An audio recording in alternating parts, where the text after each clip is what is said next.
is Keen On, the daily now.tv chat show with some of the world's leading thinkers and writers. Hello, everybody. It is Tuesday, September the 26th, 2023.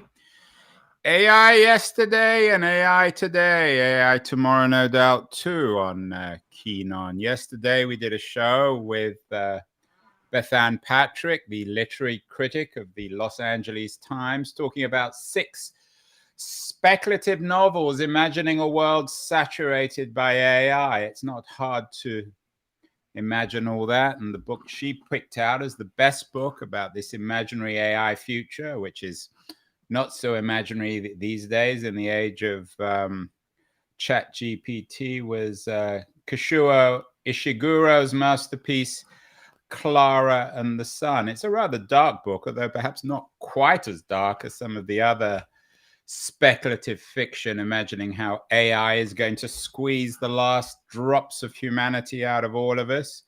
Many other non-fiction writers have been on the show warning us about our AI future, but our guest today, I think, is unusually bright. W. Russell Neuman, who everybody knows as Russ, is a longtime professor of computer technology and information technology. He's taught, he teaches now at NYU. He had taught at Tufts.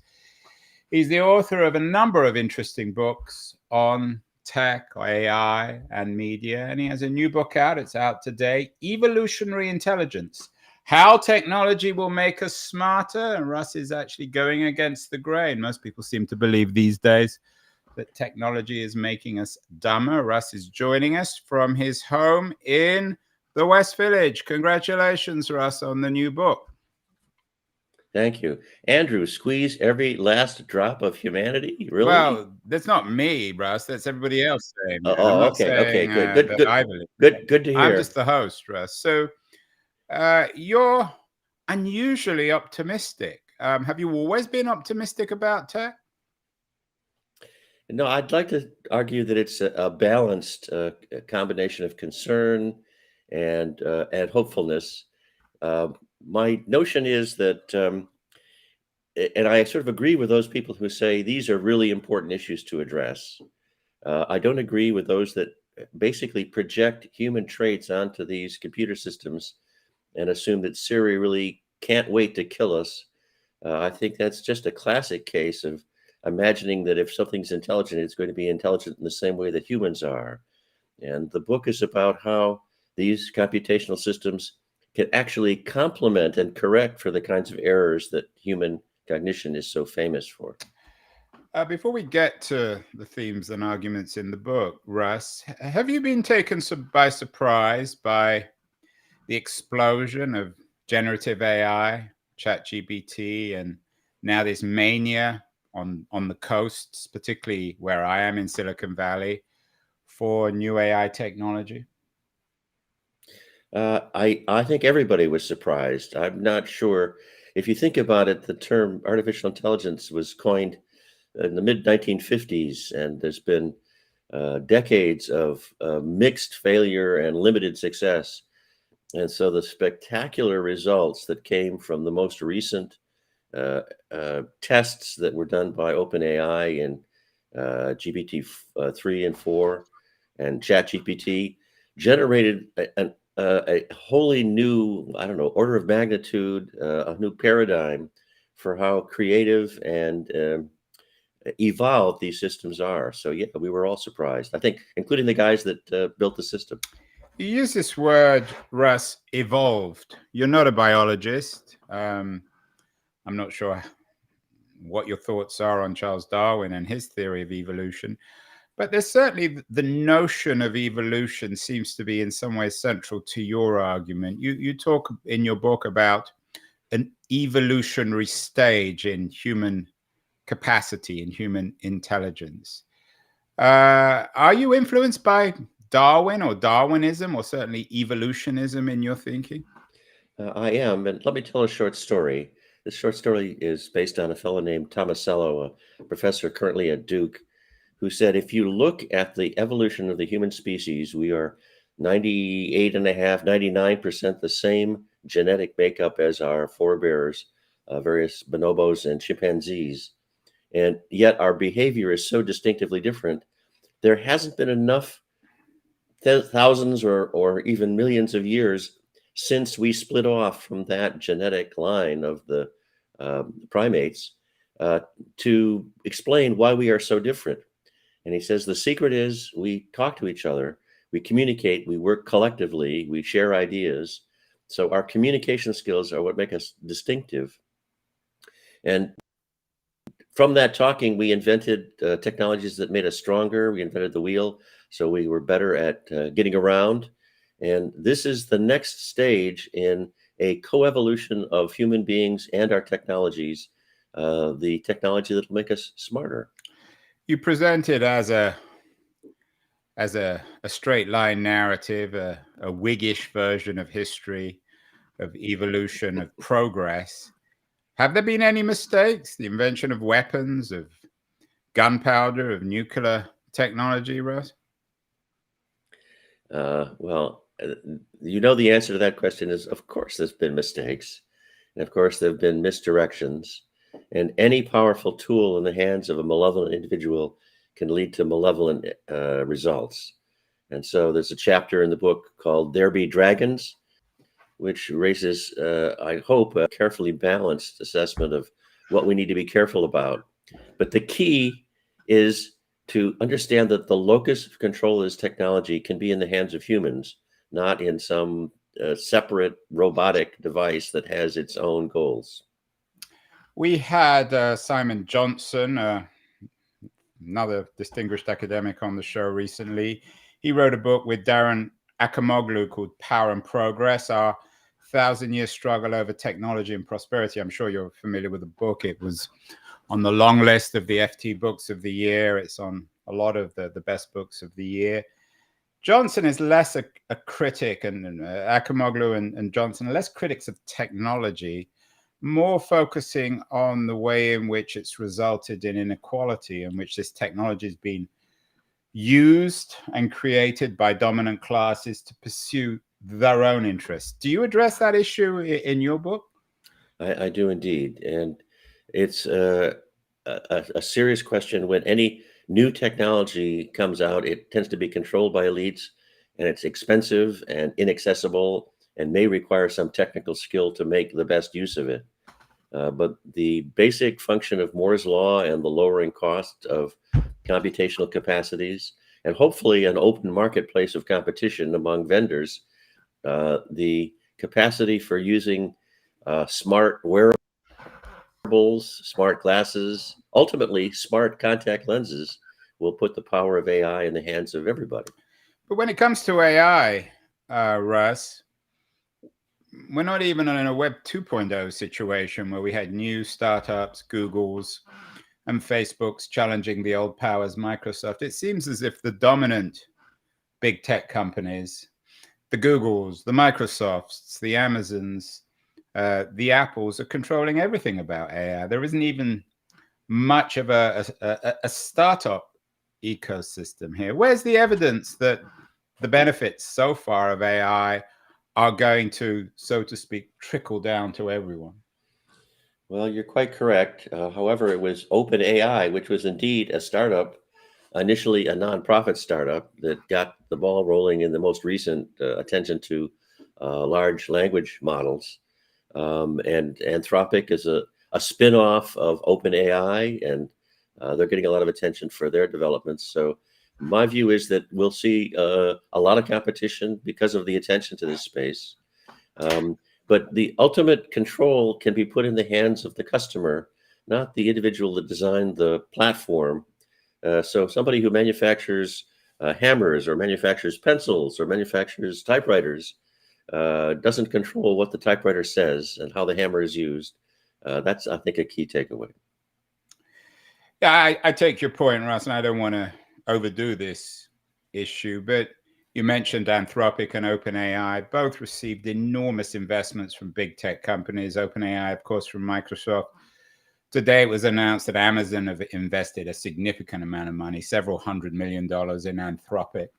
So these aren't traditional startups, and the big companies are, as any big company would do, are pursuing their own interests. So, and whether it's glasses or computational systems or self-driving cars, so far at least, it doesn't seem as if the profits from this new technology are going to trickle down to everybody else.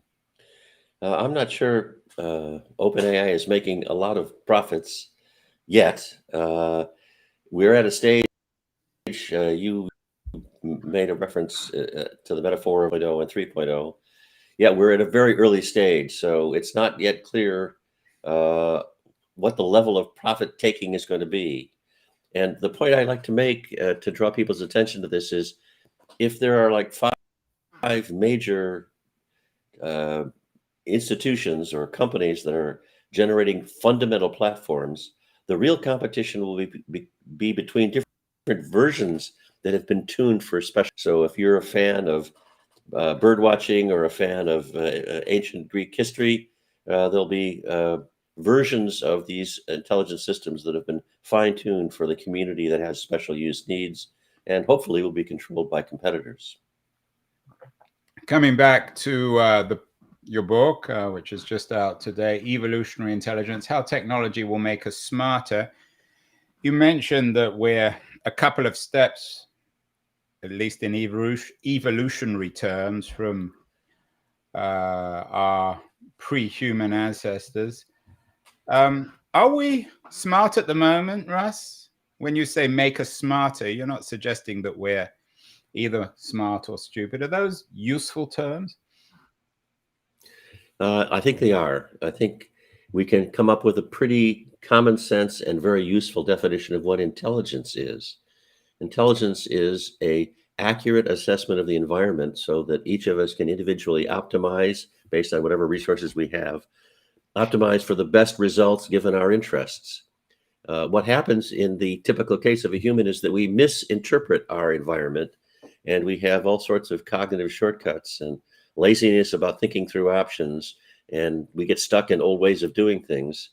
So I object to the basic concept of the Turing test, the so-called test to see if a computer is really as smart as a human, because the challenge for evolutionary intelligence is not a computer that's based on a human making all the same mistakes, but one that complements the human and is part of a co-evolutionary process. That's the ideal future, Russ. But as so many writers and thinkers have noted, what happens when these machines become smarter than us? What happens if, conceivably, they acquire consciences of their own? Andrew, you're starting to sound like one of the doomers that is convinced that these systems are going to be thinking faster and smarter and will have all the same motivations that evolution gave humans, which had to compete with other humans and with other animals for scarce resources.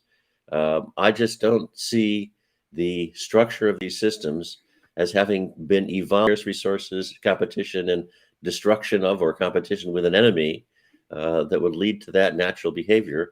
And if you're worried about a real smart system doing something, put your own AI system to work to protect you. The same technologies that might be attempting something negative can be thwarted by a community that harnesses the power of AI to protect us.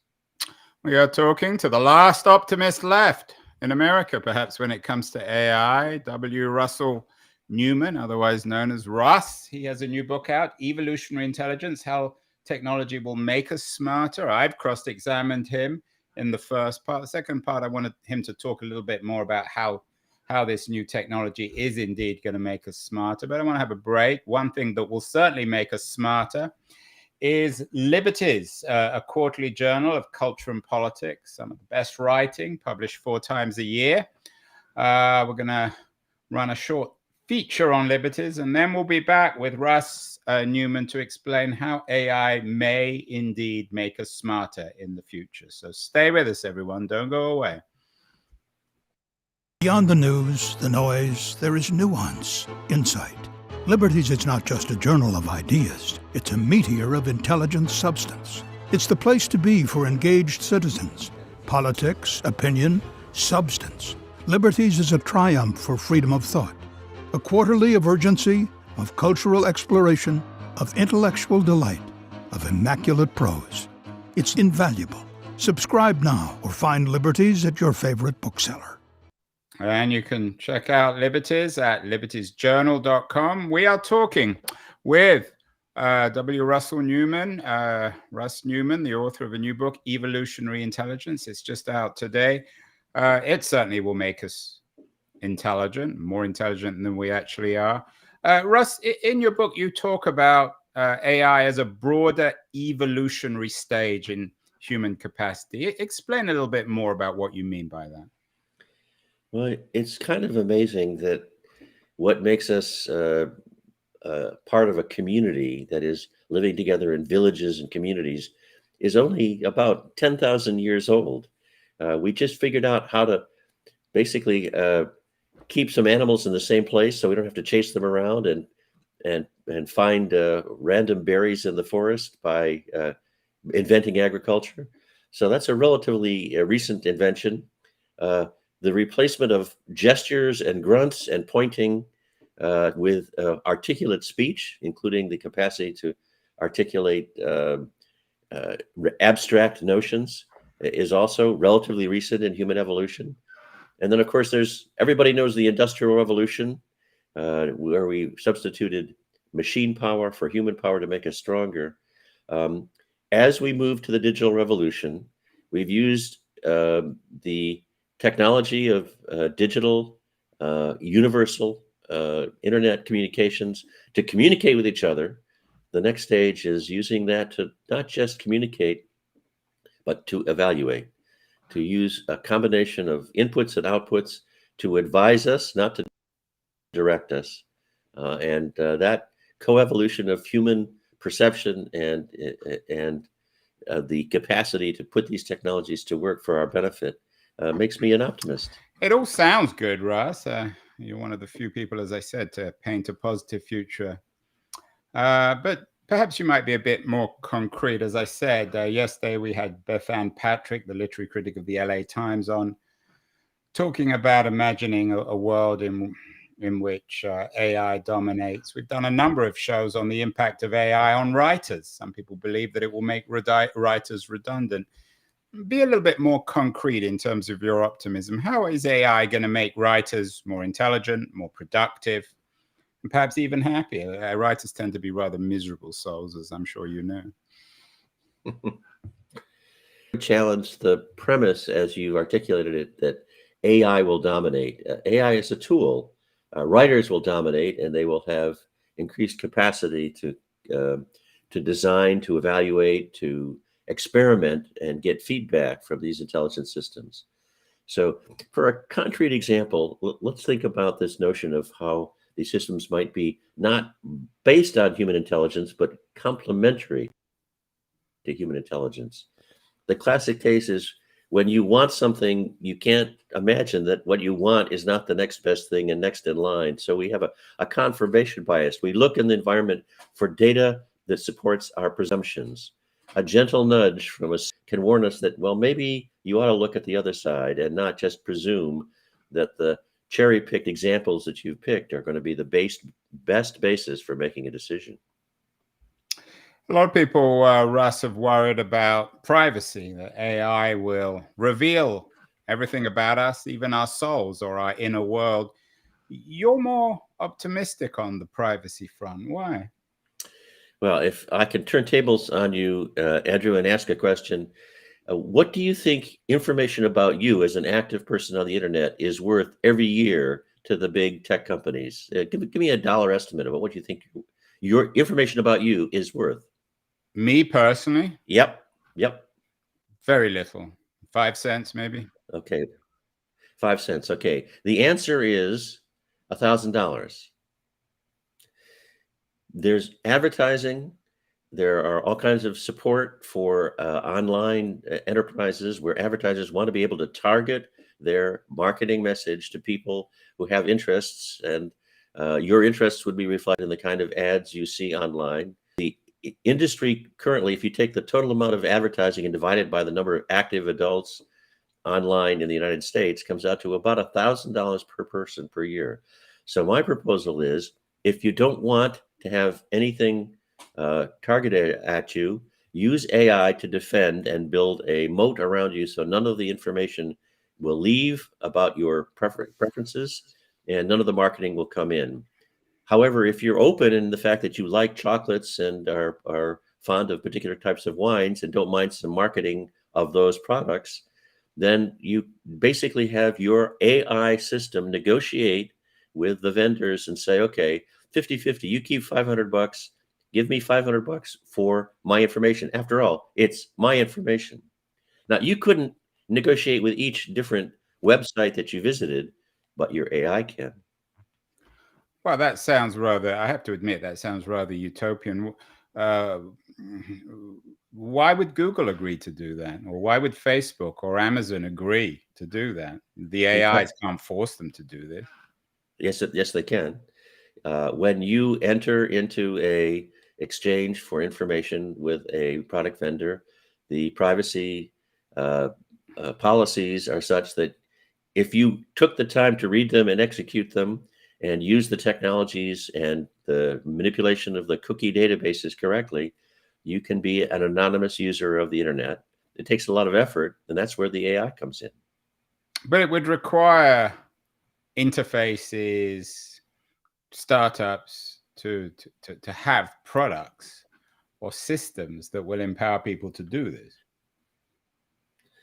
Okay, so if a AI comes up and you're not particularly, let's say, I'm not sure of your own, maybe you are more concerned than the average individuals about privacy, but if you're kind of open and don't mind getting marketing that targets various interests, you're an avid tennis fan and purchase a lot of tennis equipment, and you kind of appreciate getting occasional ads about the latest coming from the tennis vendors, then you say, okay, here's an independent company that's willing to basically derive the benefit of my information, sell it, and share the profits with me.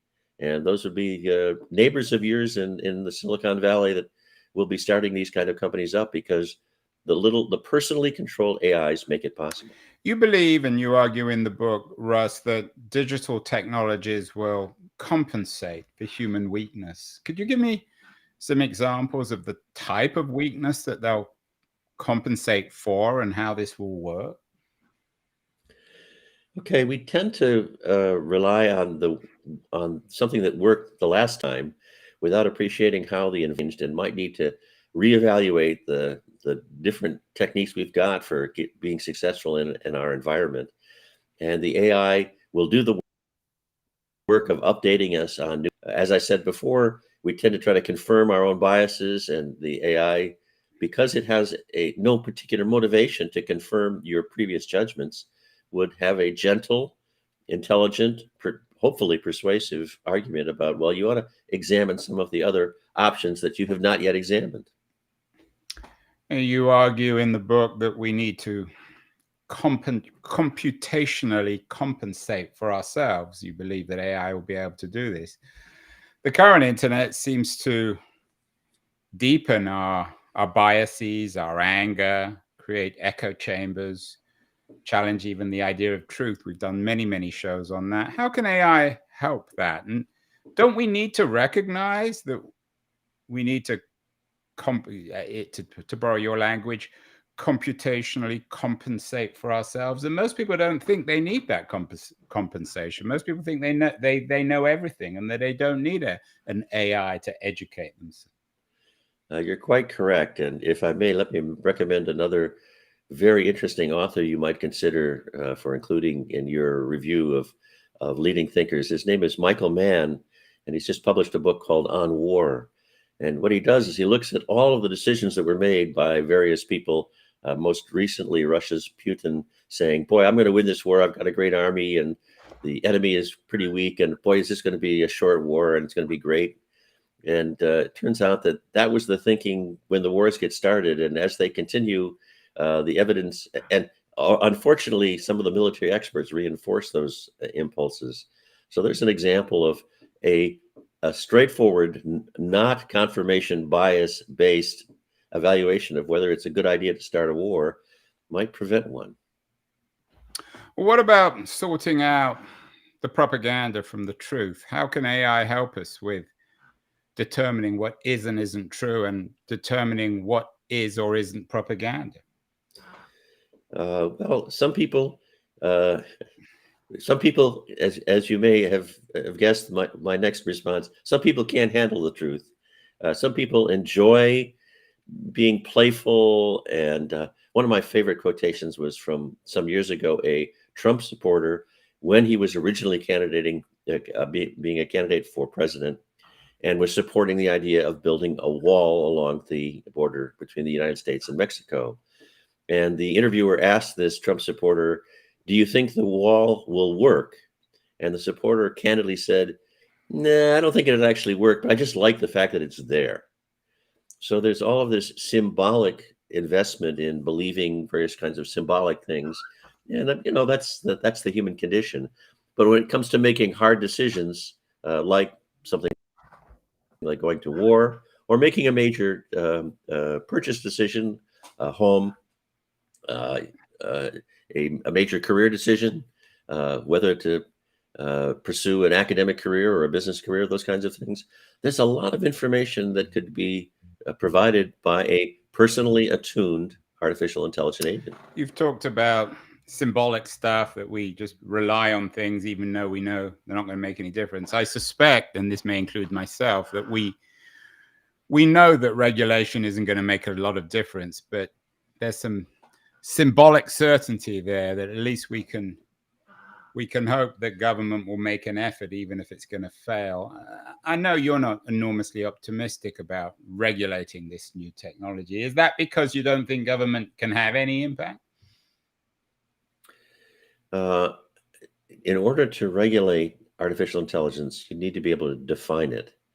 And part of the argument of the evolutionary intelligence book is that these are basically algorithmic systems. They started out with simple algorithms that if it's raining, take umbrella, a very simple algorithm. And as they get more and more complicated, the modern systems, the chat GPTs, have 180 billion different parameters derived from a review of billions of words and images on the web. These complicated systems provide a really unique and new derive a better understanding of our environment from their wisdom.